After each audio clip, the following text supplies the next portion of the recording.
So kanina napag-usapan natin ang patungkol sa nilabas na CCTV footage ni Sir Jonathan Morales kuha sa kanyang bahay at ni-request ni Miss Maharlika na baka pwedeng i-play kasi kung ano't ano man, 'di ba, baka may masamang mangyari kay Sir Jojo Morales, at least naipalabas na sa taong bayan. At ang pinakamagandang platform kung saan nga yan ire-release ay sa vlog ni Miss Maharlika na may views na ngayon na nasa 100,000 mahigit.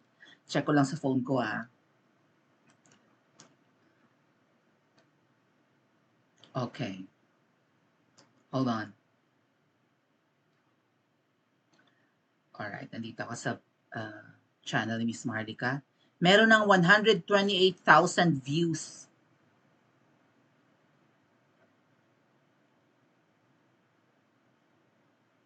Ang bilis dumami ng views. At syempre, dahil nga lumalaki ang channel ni Miss Maharlika at marami ang nakasubaybay, kahit daw Senate nanonood dyan. And lalo na yung ibang, well, SMNI, panonoorin, baka mamaya pati yung ibang media wala na silang choice. Kasi nasimulan na mapag-usapan itong PIDEA leaks, di ba? Ito na yung follow-up. Nilabas na ni Sir Jojo sa platform ni Miss Maharlika ang CCTV footage kung saan nabanggit doon na papatayin talaga siya pag lumabas siya nung May 7. Itong CCTV footage po ay kuha nung May 1, a day after na lumabas siya sa Senate hearing. And then may pangalawa na yung May 7. At ngayong Lunes po, that's gonna be tomorrow, Philippine time, ginagawa ng paraan para mapigil at baka nga hindi matuloy pa pati yung Senate hearing, hindi lang yung pag-attend ni Sir Jojo Morales. Sipin nyo, may pumunta na sa bahay niya kumausap, baka mamaya itong naka-green, although kaibigan po yan ni Sir Jonathan Morales, baka mamaya i-pressure yan at tanungin kung saan itong specific address. Well, alam na yung address eh. Malamang alam na yan ng mga taong involved, 'di ba? Sa mga gustong mag-bribe, nabanggit nga rin po dito pala, na nalimutan ko yung sabihin kanina, na magte-take advantage yung tumatawag dito sa naka-green. Silang dalawa magte-take advantage. Kapag napatahimik nila si Morales, ibig sabihin pwede na silang mag-request ng mataas na posisyon sa gobyerno. Dahil kapag nag-succeed sila na huwag tong si Sir Jonathan Morales, yung nakaupo na naka-stripe, na huwag umattend nung May 7, mapopromote sila sa posisyon. Basta i-bribe lang nila. Mapapayag lang nilang huwag umattend pa rin. Tapos ngayong May 13, meron na namang another hearing. Naaabangan na naman natin kung sino yung mga inutil na senador na hindi a-attend at kung umattend man, mambubuli lang sa resource person. Sinabi dito mga ate at kuya, ayan nga po kitang-kita, 'di ba? Mabuti na lang may mga may subtitle. Papatayin daw si Sir Jonathan Morales kapag hindi sumunod sa utos na huwag umattend sa Senado. Ano ba kasalanan ni Sir Jonathan Morales kay Kuting? Gumawa lang naman siya ng pre-op, authority to operate. Hindi nga natuloy natiktikan si Maria tsaka si Kuting sa Rockwell eh. Bakit ayaw nilang umattend? Bakit ayaw nilang malaman na meron dapat surveillance na magaganap matagal ng panahon, 2012? Kasi nga isa yan sa magpapatunay na si Kuting ay gumagamit ng illegal na substance, pinagbabawal na pulburon. At isa yan sa patunay na kaya nagkakadaletsi-letsi ang administrasyon niya at gusto niya tayong isabak sa giyera ay dahil wala siya sa tamang pag-iisip. Influenced na ng bisyo, sira na ang diskarte, bawas na ang katinuan. Ay nag-aaral yan sa abroad, US and UK. Tapos ganito ang leadership. Kahit pa second year college lang tinapos niyan eh.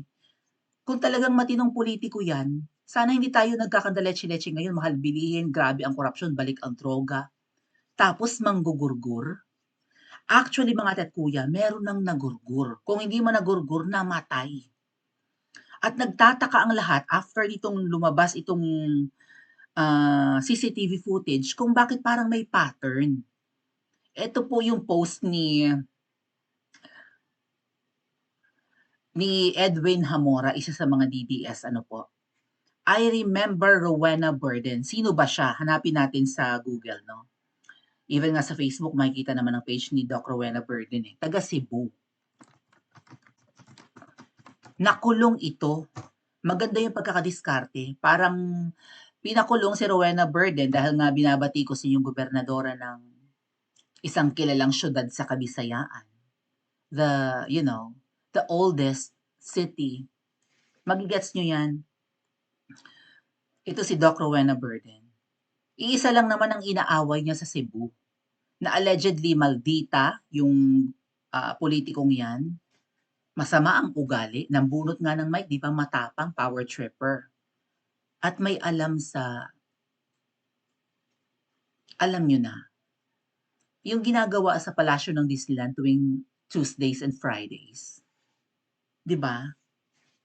So, nakulong yan si Doc Rowena Burden ng Sabado, Linggo, nakalabas yata ng Lunes kasi nakapagpiyansa. Basta next week, hindi umabot ng 1 week sa kulungan. Pag-uwi sa kanila, namatay, atake sa puso.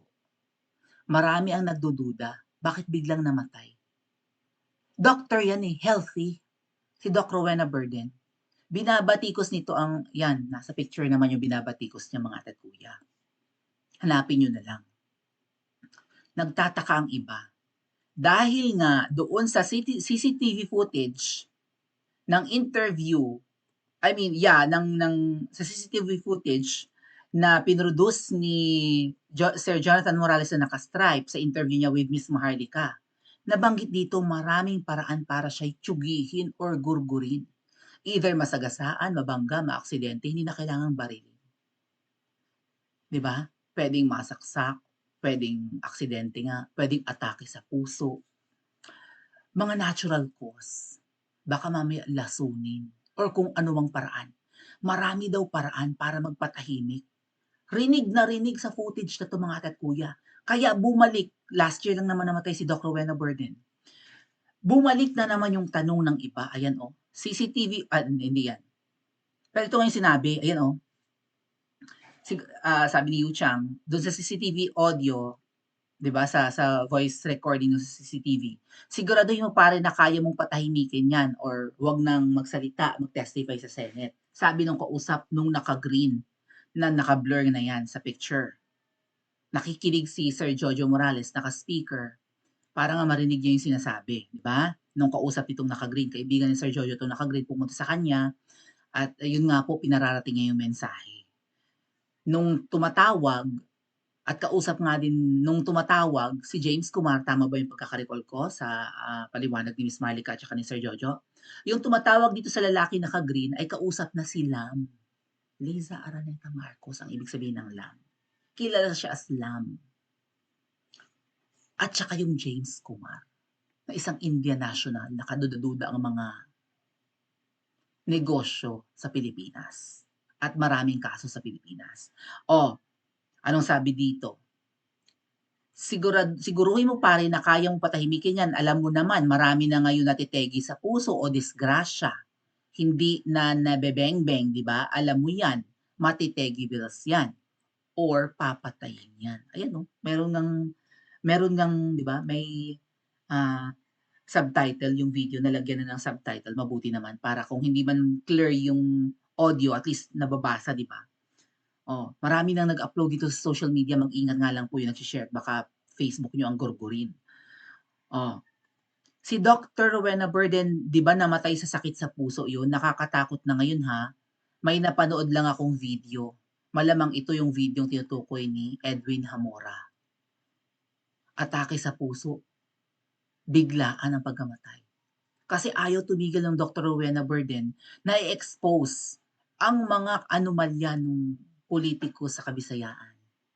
Na kaibigan ni Ma'am Shi at magkamukha pa sila na ano ba yun? Magkamukha sila ni Ma'am Shi na parang Mangko Friday. 'Di ba? Mangko. Mangko yung nilalagyan ng mga ulam-ulam at may sabaw. May isa pa mga ate at kuya. May isa pang nakaalala kay Doc. Naisip ko rin to Baka yung pagkamatay ni Doc Rowena Burden hindi natural. Baka mamaya habang nasa kulungan yan, syempre 2 days siyang na 'di ba, na kulong. Malamang yung tubig niya, 'di ba, baka nalagyan ng cyanide, malay natin. Alam niyo naman kung paano gumalaw ang mga demonyo. Baka ang pagkain nalagyan na ng lason. Konting-konti lang na hindi niya mararamdaman yung effect, right? Or maybe tinusok-tusok na ang munyeka. Kasi mukha namang manunusok ng munyeka yung kalaban ni Doc Rowena Berdin, eh, na kaibigang-kaibigan ni Ma'am Shi. Oh, basta't namatay sa sakit sa puso. Hindi binangbang, hindi binaril, kahit na mabigat yung kalaban niya or binabatikos niya sa kabisayaan. At balak din niyang batikusin si Kuting. 'Di ba, wina-warningan na niya si Kuting ni Rowena Berdin, eh. Oh, eto pa, hindi na daw uso sabi ni Pebbles ang bangbang. Disgrasya at sakit sa puso na daw ang uso ngayon. Yan ba yung ginawa 'di ba, yun yung sinabi sa CCTV footage ni ano, eh, ni Sir Jonathan narinig sa phone call. Yan ba yung ginawa ninyo kay Rowena Berdin namatay sa sakit sa puso pagkalabas sa kulungan? Biglang inatake sa puso? Hindi kaya nilason? Bukayo, ibig sabihin ng bukayo, booking. Hindi ko alam kung kinremate kaagad si Dr. Rowena Berdin. Teka lang, may comment dito na parang maganda. May bago ngayong powder. Injection or tablet to have silent death. What?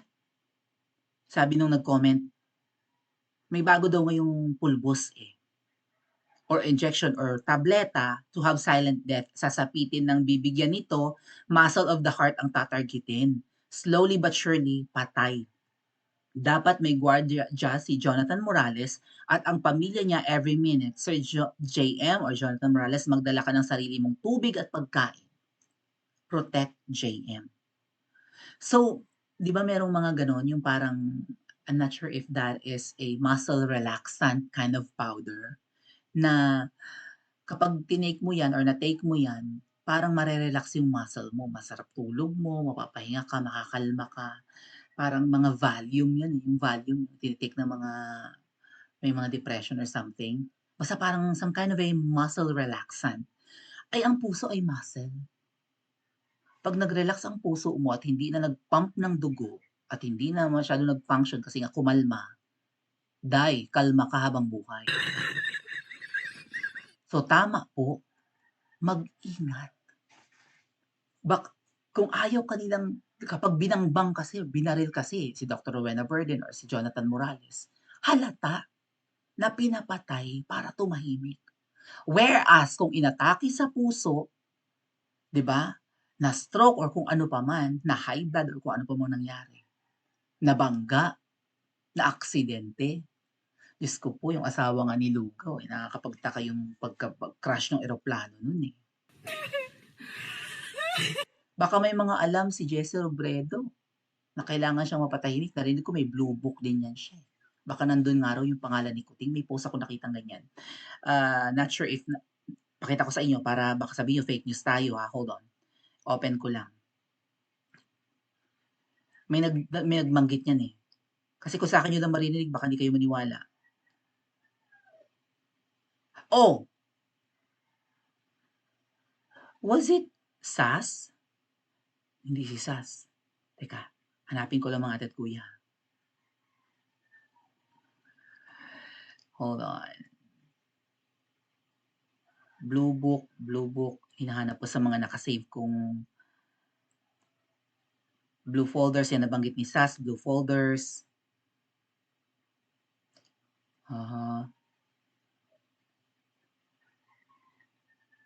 May nagbanggit yan mga ate at kuya. Ito. Tingnan natin 'to, ha. Basta may nagbanggit, eh. Ay hindi binanggit. May nagbanggit kay Jesse Robredo patungkol sa blue folder at nandun daw yung pangalan ni Kuting. Too bad I can't find it now. Hold on, let's try it again. Sino kaya nag-mention nun?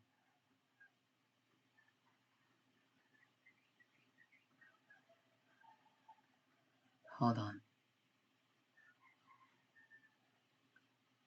Sino kaya yun, 'no? Dami ko kasing sinisave, eh. But meron daw din blue book si Jesse Robredo at nandun ang pangalan ni Kuting.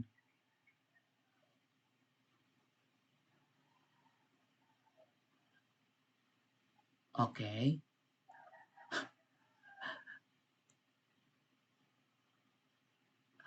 Okay. Anyway, so Yeah, 'di ba? Kung ano man yung mga sikretong 'yan na ayaw nilang lumabas, willing silang tumegi.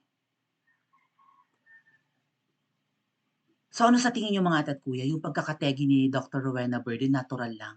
Doktor yun, maalaga sa katawan, maingat sa pagkain. Puro nga ang advice nun about taking care of yourself, eh, kitang-kita naman sa kanyang pangangatawan na siya'y healthy, 'di ba? Hindi siya no, fit na fit pa rin si Dr. Rowena Verde, yan po nasa picture yan na nasa taas. Yan, hindi siya yung 'di ba, yung obese or something, tapos bigla na lang namatay. Actually, hindi lang 'to si Dr. Rowena Burden, parang may isa pa, eh. Hindi ko lang maalala kung sino. Bigla na lang din namatay. Oh, merong Mike Rama, patay na rin yata sa Cebu. Mayor ba 'yun? May Michael Ramang namatay, eh. Hindi ako sure. Maybe we can check it. Hold on. May namatay, eh. Sakit sa puso din yata or kamag-anak lang.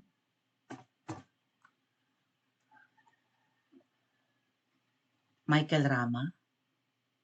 Kasi ito, "They are after my neck." Iba ba 'to? Ito yung nagbigay ng permit sa hakbang ng maisog sa Cebu, 'di ba? Na suspendido. Baka iba yung Mike Rama sa Michael Rama. May namatay na Michael Rama, eh. Hindi ko alam kung sino yung, well, mayor pa rin naman yata, hindi pa naman napapabalik na nawawala. Pero may namatay na Michael Rama. Iba naman siguro yun. Dali, hanap. Artista ba to or what? Kasi nakita ko na namatay, eh. May mga nategi. Michael Rama rin yung pangalan niya. Suspendido lang, wala pa namang news, baka hindi siya yung ano, napabalitang namatay ngayong buwan ng Mayo, mga ate at kuya, may namatay na Rama. Anyway, so anong klase ito? Tao pa ba yung mga nakaupong yan? Willing kumitil ng buhay, maitago lang ang kanilang mga sekreto. Ay si Miss Maharlika nga may death threat din.